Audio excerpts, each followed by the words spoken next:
I'm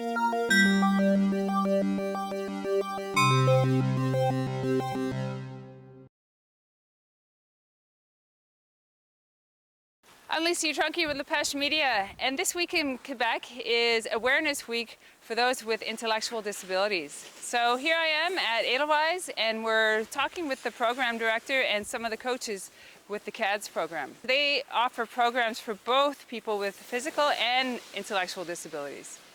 Because the program could not run this year, the video footage you're about to see is from 2020, though I did have the privilege of skiing today with Tashana. This is Julie. Julie's been with CADS, which is the Canadian Adaptive Snow Sports. She's been at this hill for probably 21 years. 22 years, something like that. 22 years now. I'm Jeff. I actually am the coordinator for the Edelweiss CADS program, which didn't run this year, but we have taken a few people up. And this is Tashana. She's been skiing 15 years, on and off. About, yeah. And we've been skiing together for probably 6-7 years now. Not so much with the CADS program at Camp Fortune, the Ski Hawks program for visually impaired, but we come up here Thursday nights throughout the ski season, and it's sort of our ski session together once a week. Okay. So Thursday night is Tashana Thursday, and in the summertime we use it for, we have a couple of tandem bikes, so we go biking in the summer as well. People always ask me what CADS is about. CADS stands for the Canadian Adaptive Snow Sports Organization. It's a national organization that has many chapters in the different provinces and territories. We started this chapter at Edelweiss back in 1979 and was one of the first across the country. Our mission is to get anybody of any ability and age to get out and participate in the great outdoors, enjoying skiing and snowboarding, and be able to enjoy Canadian winter. We take just about every level of disability imaginable, both cognitive and physical, so visually impaired, spinal cord injury, autism, CP, MS. Yeah, you name it. We have enough equipment that we can get just about anybody skiing in one form or another, either as a stand-up skier or a sit-down skier, or we have some adaptive equipment that are sort of like a walker, where they can hold onto a walker, get their balance, and ski that way. So we can get just about anybody skiing. How many participants would you normally have? We're about 55 to 60 participants, and we have about right around 100 volunteers as well. This year, and I'm sure every volunteer organization, every sports program is busy trying to figure out what next year is going to look like. I think COVID will allow us to run the program without a problem. But now, how many of the participants missing a year are not going to come back, and how many volunteers won't come back? Shout out to the volunteers. Come on out.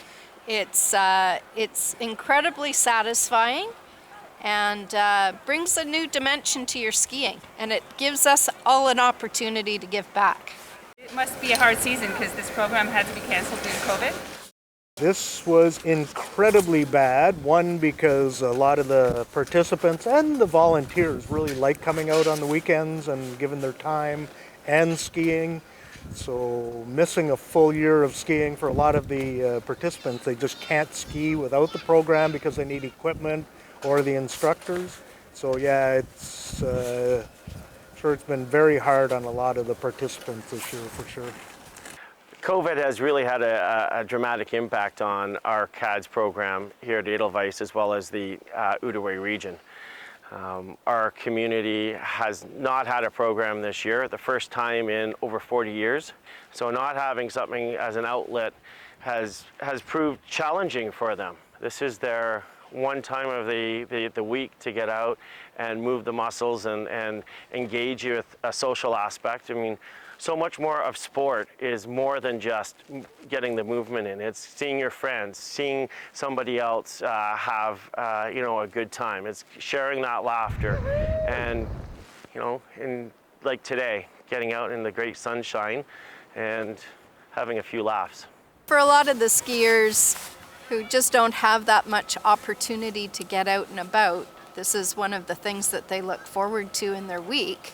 So I would imagine for them, it's been a really tough year not being able to get out and ski. Tashana, can you speak to me on how much of an impact it's been for you missing out on all these great ski days? Well, actually, I'm one of the lucky ones.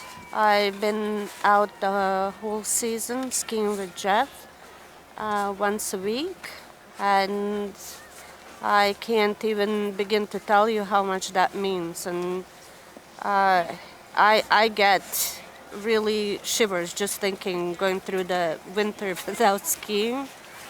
It would be tough. It would be tough.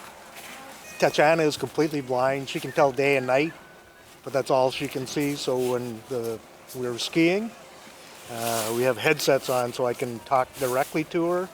As a visually impaired, I'm always connected to either my guide dog or a friend guiding me around, and this is full freedom, flying down the hill, but really trusting to that voice, trusting to instructions that come from Jeff. It would be compared with flying, being really not connected physically to anybody, to anything, just to feel the hill and hear that voice. And it's really like a flying, freedom, going down with that speed. It's beautiful. It's the only moment in my life when I'm really free. Beyond happiness, it's a joy in all the way to core of essence of me. That's why I am comparing that to flying.